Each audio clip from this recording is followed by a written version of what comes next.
If you've ever been inside of an MRI machine, then you know it can be a very loud and claustrophobic experience. And because you're not supposed to bring your phone inside with you, you might find yourself panicking if you have a specific fear of being trapped or confined in some way. But regardless of how scared you are of going inside of the MRI machine, there's one thing that you should always keep in mind. You're not alone in there. The MRI technician is always right outside the door watching you through the cameras and waiting for you to come out. So while you might think you're alone, this is actually not the case at all. But what we want to do now is take you through a couple scenarios where people found themselves in a situation where they were completely alone. In no other words, these people found themselves completely alone when they thought they weren't supposed to be. So let's get right into it. No, Ted. Abandoned theme park. This next story comes from a Reddit user who says he was working at a theme park one night when he noticed a power surge near the haunted house ride. He said he was working security and his job was to watch the video surveillance for any problems. It was late at night and the park was closed, so he didn't think much of it. He called the maintenance man to go check it out. As the maintenance man was walking through the ride,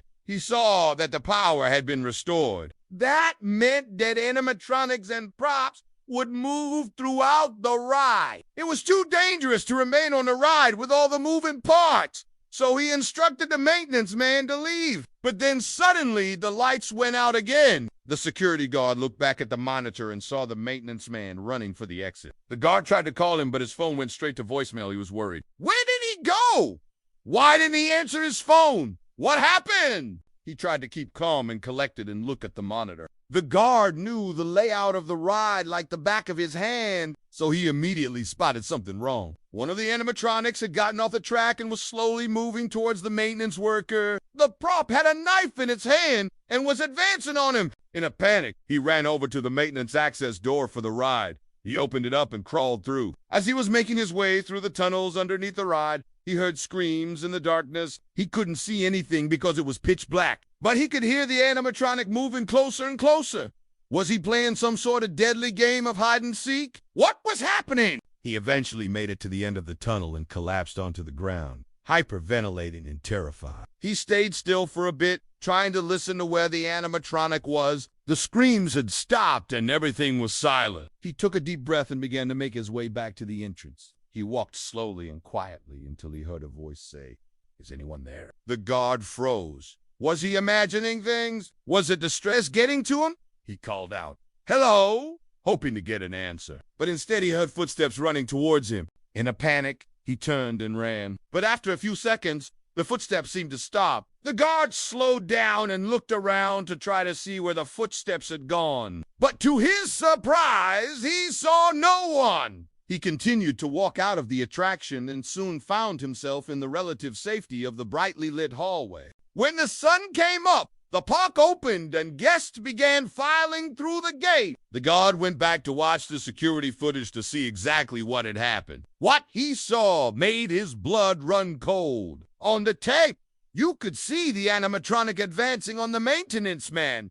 But that wasn't the only thing he noticed. After reviewing the tape several times, he saw another figure. A guest had snuck into the ride and had purposely left the maintenance man trapped inside. The guest had also interacted with the animatronic to make it more aggressive. After seeing this, the guard immediately reported it to the manager, but he refused to believe him. He said it was most likely the stress getting to the maintenance man and that he had simply imagined the whole thing. But then the guard told the manager about the conversation he had with the mysterious figure. That finally convinced him something weird had happened. And although they never found the person who did this, they did end up repairing the ride. They even hired an exorcist to perform a blessing on the property to drive out any evil spirits that may have been lingering on the premises. But I'm sure you'd agree, it's probably best just to avoid theme parks after hours altogether. Who knows what sorts of creatures might be lurking around? Number 9, bathroom break.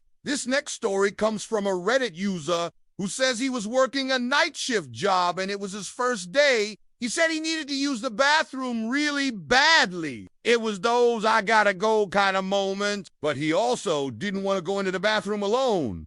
because he was new and he didn't know what to expect. So he decided to wait until one of his coworkers went into the bathroom with him. He waited and waited, but no one went in. He started to feel sick to his stomach and had to go. He ended up running into the bathroom by himself and sat on the toilet. For a moment, everything seemed fine. But then he heard footsteps near the door. He tensed up and hoped that whoever was out there would leave him alone. But when the door opened, he saw the face of his coworker. She had a confused expression on her face and asked why he was in there. He explained that he needed to use the bathroom, and she responded, "What are you doing? Wear clothes." Then she shut the door and locked it. He instantly panicked. Why did she lock the door? Did she want him to stay in there with her?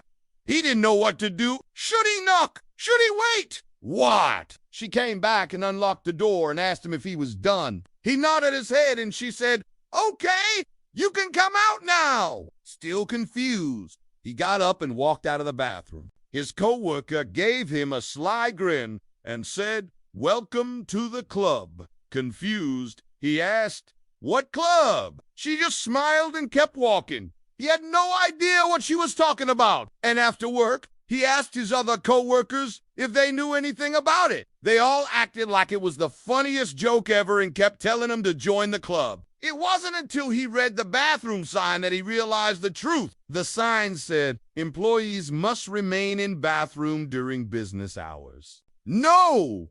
It's bus ride. This next story comes from a Reddit user who says he was taking the bus home from school one afternoon. He said he got on the bus and sat down, but then he noticed that the bus driver wasn't paying attention. He was driving erratically and narrowly missed hitting a pedestrian. He was swerving in and out of traffic and almost crashed into a tree. The boy was scared and unsure of what to do. The bus driver didn't seem to be paying attention to the road, and it didn't seem like he cared whether or not he hit something. As the bus came to a sudden stop, the boy looked up and saw the driver staring directly at him. He felt like he was in danger, but he wasn't sure why. The driver said, "I need to talk to you." He said this in a strange monotone voice that sounded like he wasn't even there. The boy got off the bus and approached the driver's side window. He asked, "What did I do?" The driver didn't respond. Instead, he slowly reached out his arm and motioned for the boy to get closer. The boy backed away, but the driver continued to reach out his arm. The boy started to panic and ran to the other side of the bus. He could hear the driver saying, "I need to talk to you," over and over again in that same emotionless voice. The boy didn't want to talk to him. He wanted to get as far away from him as possible, but then the driver got out of his seat and began walking towards the boy. The boy was frozen in fear. He had nowhere to go. But then he noticed the emergency exit door. He ran to it and pulled it open. But before he could escape, the bus driver grabbed him by the collar of his shirt and pulled him back inside. The boy struggled to free himself, but the driver's grip was like iron. The boy screamed for help, but no one came to save him. The driver brought him back to his seat and continued to stare at him. The boy could feel his heart beating in his chest. Was he gonna hurt him? Was he gonna kill him? And then suddenly, just like that, the bus driver broke into a wide smile. The boy was confused. Just a moment ago, he had been trying to kill him. Now, he was smiling and acting like nothing had happened. The driver said, "Sorry about that. Traffic was bad. You know how it is." The boy didn't respond. He was still too scared to speak. The driver continued, "All right. Class dismissed. You can go on ahead." The boy got off the bus and ran as fast as he could to get home. When he told his parents what had happened, they didn't believe him.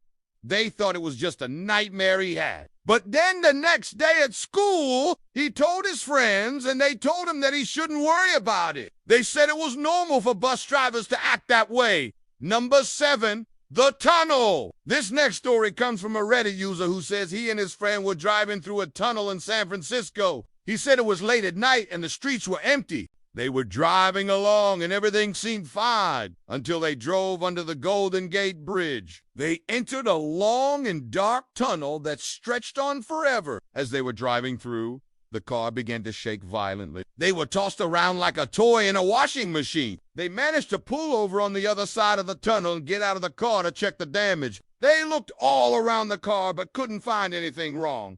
They were puzzled by what had happened. How could their car have been shaking so violently? They got back in the car and decided to go back through the tunnel to see if anything had changed. As they entered the tunnel, the same thing happened. Their car began to shake uncontrollably. They gripped the steering wheel for dear life and prayed that they would make it out alive. But then suddenly, in the middle of the chaos, they heard a noise. It was a low rumble that seemed to be coming from the walls of the tunnel. They looked around to see where it was coming from, but they couldn't see anything. Then they heard it again. The rumble grew louder and the ground began to shake. They watched in horror as a large boulder rolled down the tunnel wall and crashed into the road in front of them.